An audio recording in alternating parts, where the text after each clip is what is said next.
You are going through your life with a bunch of preconceptions that are holding you back. For example, this is a bin or a trash can for our American viewers. To me, a drum. It's also quite a disgusting thing to touch for a YouTube video to make a point. I think Stomp used like clean factory fresh bins for their whole shtick. So perhaps when you look at your plugin library, there are also angles that you aren't seeing. Today, we're going to be using plugins for anything other than their intended purpose, and I think it's going to be quite fun. Oh, hi, I'm Troy McClure. You might remember me from such self-help videos as using a delay as a chorus. Thinking about my troubles and just sitting on marbles. Using an auto pan as a ducker. Or even using a spectral analyzer just because it looks cool.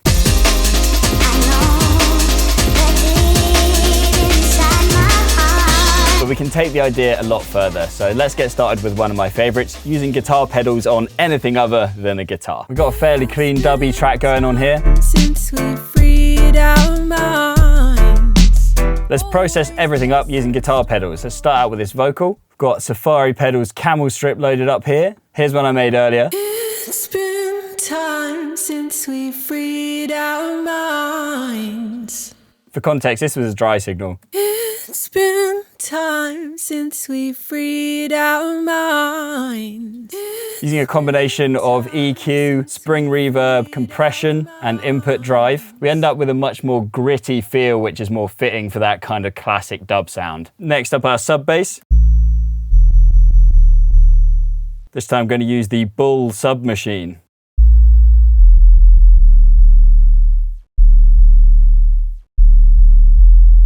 Next up, our very, very dry piano.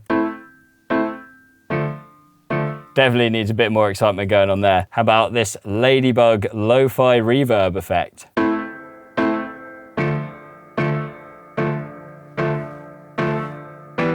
Once again, selecting a spring reverb here because, I mean, you have to, don't you, really, with dub. Finally, our drum bus. Now, there is actually a guitar pedal that processes an entire bus, which is quite nice. The Sun Bear bus compressor. To keep the theme of using plugins wrong, no guitars were harmed in the making of this track. It's been time since we freed our minds. Always chasing storms. You thought Mixchecker Ultra was just a referencing tool? Well, you're wrong. You're wrong. It can also be used as a lo-fi engine. Let me show you. We got this little hip hop thing going on.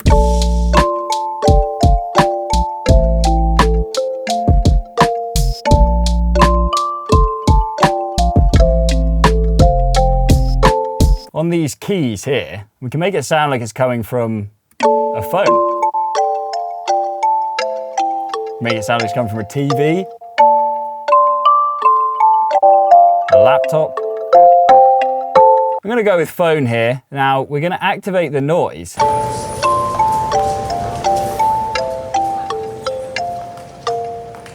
Bunch of different noise types to pick from here. Get that lo-fi sound bed thing going on.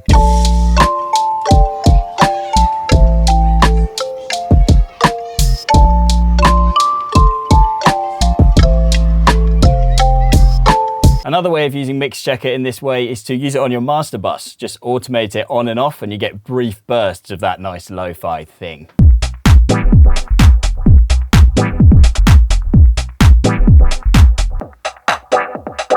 Tape delay isn't just a cool spatial effect, although it definitely is that too.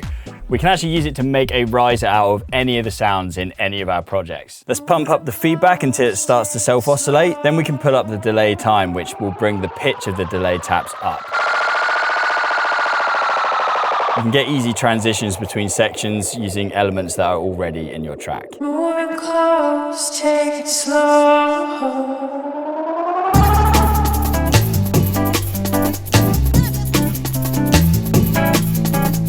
On the subject of delays, we can also use them to create a HAAS effect.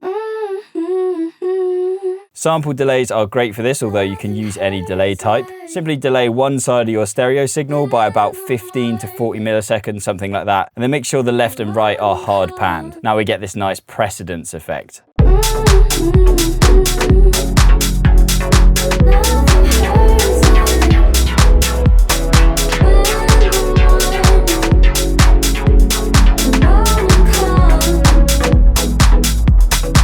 Another fun one, we can use EQ to make chords out of noise. Find out the frequencies that make up the chord you're looking for. I find ChatGPT is a pretty quick way to get these. Now you can use an EQ to boost those frequencies pretty majorly, and then another couple instances of EQ to be safe.